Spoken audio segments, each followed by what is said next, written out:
use it for. She's Jeannie Epper, 37 years old, happily married, and mother of 3. That's her daughter, Erlene. This is her youngest child, Curtis. Time, kid. And this is her son, Richard. She's always lived in Los Angeles, except for the time she spent at a Swiss finishing school. Her parents sent her there to learn everything she'd need to be the perfect wife and mother, and above all, a lady. Sometimes you wouldn't know it. I think my dad and mom had different ideas for me, really. She's a Hollywood stunt woman, and has been for 19 years. Here she is again. She's the one in the dark wig. It's not exactly what many of us would choose to do for a living, but she's obviously in it for more than the money. It's a great feeling. It's a challenge, an accomplishment. I've only, maybe once or twice in other areas have I felt quite as fulfilled. Do you remember the first stunt you did? Oh, yes, very, very vividly I remember it. It was a saddle fall. And a saddle fall is when you get shot off of a moving horse. Now, you did that stunt at age what? 18. Fair to say you were hooked after that? Oh, definitely. Jeannie Epper's attraction to stunt work should not have come as a total surprise to her parents.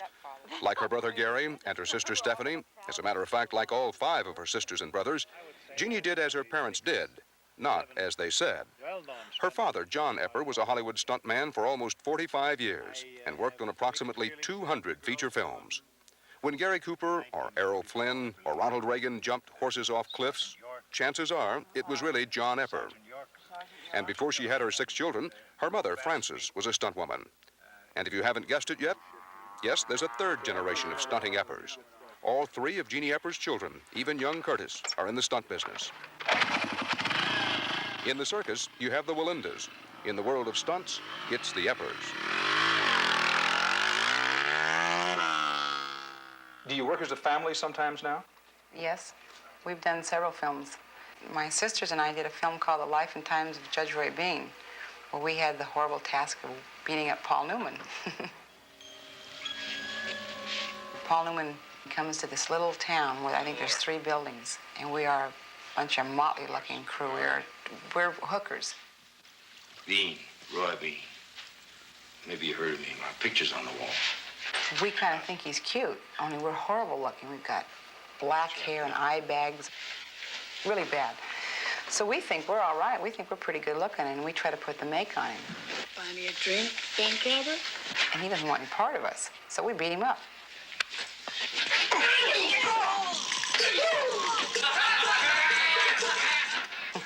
Was that fun?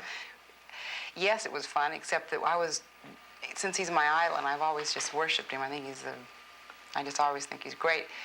I didn't want to hurt him. I had to elbow him in the stomach, and my younger sister, Stephanie, has to kick him in the, well, you know where. In a vital place. Right. And her was so funny because she said, if I miss Joanne, I'll never speak to me again. But she didn't miss. I come back later in the film, a hooker again, but now I'm a very cleaned up hooker with red hair, and I'm a fancy lady of the night. And as they're all walking into the saloon to have a drink, he grabs me and puts his arm around me and starts kissing me.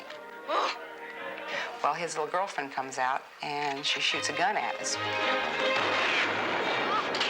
I'd jump on a horse and ride out of town.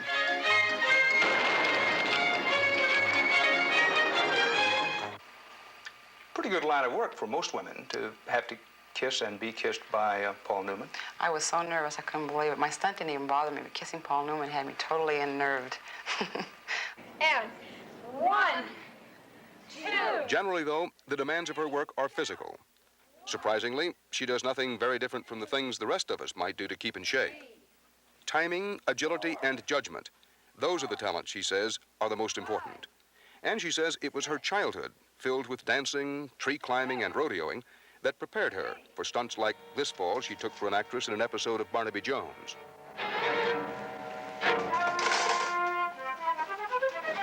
This gentleman jumps out from behind a door and puts his hand over my mouth, drags me over to the side, and throws me over a balcony.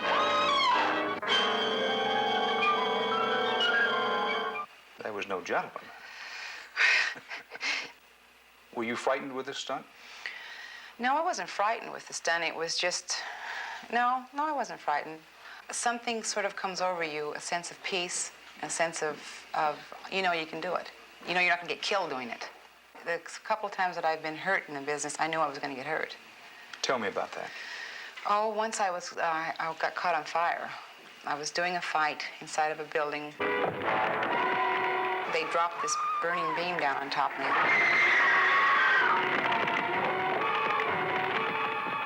I was pinned underneath and I'm actually caught on fire. It burnt my hair off. And it's funny, just before I did it, right after the director hollered action, I knew something was going to happen. I wasn't quite sure what. You didn't get that calm feeling that things were going to go well. No. And I got hurt. And this happened once before. What was the other time? I was doing a fight with an actress, and she had to take a picture off the wall. And it was one of those, like a velvet picture with a Mexican heavy frame, big frame. And it was a huge picture. I had told her about 4 times, make sure when you take that picture, take a step before you hit me with it. And I knew she was going to hit me with the edge of the frame. I split my head open. The cameraman loved it. My blonde hair, the blood running down. They kept the camera right on me. But I knew I was going to get it. Pretty realistic stunt. Yes. But realistic stunts aren't in as much demand as they were in the heyday of westerns and television violence. So the best thing that can happen to a stunt person today is a steady job on one of the remaining action-packed television series. And Wonder Woman provided just that opportunity for Jeannie Epper. For the last year and a half, she's been the regular double for Linda Carter, the star of the show. She gets to do all of her favorite things.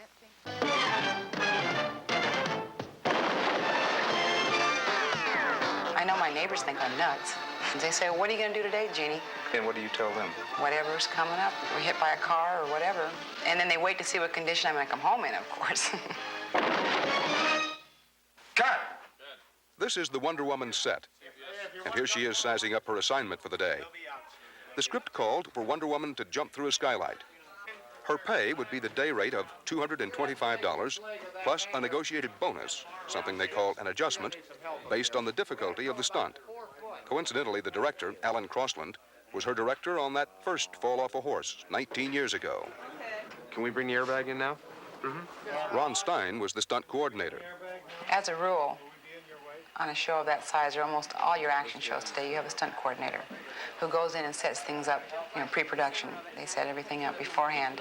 And normally, you depend quite a bit on this gentleman. He knows his work. So you don't really have to go in yourself and set it up. But we still do check things out. What do you think? It's going to break you with the weight of my body anyway. From that height, I think you'd be better off if you straddle it. If I straddle it? Yeah, I really do. Okay. What are they doing with that? Yeah. They're taking it back. They have to, it'll be in the picture. That's what I'm jumping The on. sky backings is Do they know a how to postage stamp, that's all it is. But they're moving that, and that's what. Whoa, guys, be careful! But that's what I'm jumping off of. Do they know that? They're taking my. I don't think they... Okay. They do know that's what Jeannie's jumping off of. Come on down a little more. Tip it down. Oh, all right. We'll work it out. We'll work it out. I think the worst thing that can happen to a stunt person is to get ready and weather goes bad. Get ready, the camera goes bad, whatever goes bad. And then you really do, you start getting a little drained because you pump for it. I know I pump very, very, get ready, your adrenaline really builds up inside of you. You get right to the point of doing it and the director says, cut. Well, then you kind of come back down again. And, it drains you. The airbag, which would cushion her fall, was properly inflated. And then up to the platform for the final stages of planning. The last-minute check to see what it looked like from above. Joining them was her friend and advisor, fellow stuntman Bob Yerkes. Once you crash, once you hit it, you just remember to, once you break through it, then just stretch out for the mat. Okay. And don't fall forward. Try and, as you go down, concentrate on falling to your side. Okay. You can't think negatively.